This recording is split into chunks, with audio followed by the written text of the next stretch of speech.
The Bible's an important book, but it's really long.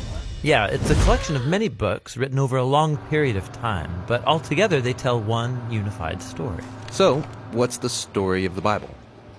Well, it begins by introducing us to a beautiful mind, the author of all reality, a being called God.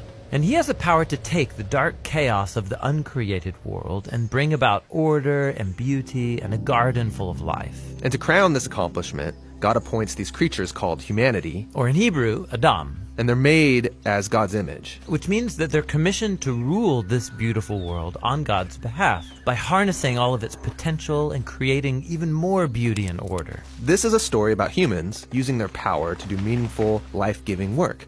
But the question is, how? Yeah, humanity now faces a choice that's represented by a fruit tree. So humans could partner with God and find freedom by trusting in his knowledge of good and evil.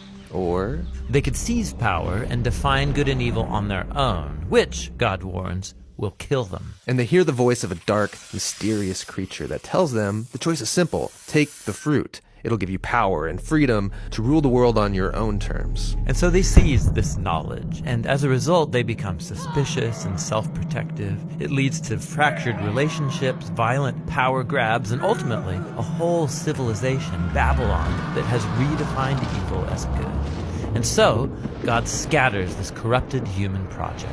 And here the story of the Bible takes an important turn.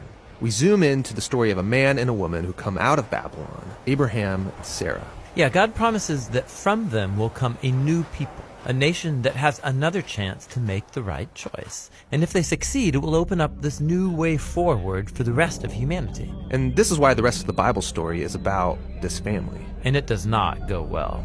Despite God's personal guidance, Abraham's family gives in to that same temptation to redefine good and evil on their own terms, apart from God. Even when their best people were in charge, rulers who loved God's guidance and had divine wisdom, even they gave in. And so Israel was warned by their own prophets that these choices would lead them back to Babylon, this time as conquered captives living in exile, and that's exactly what happened.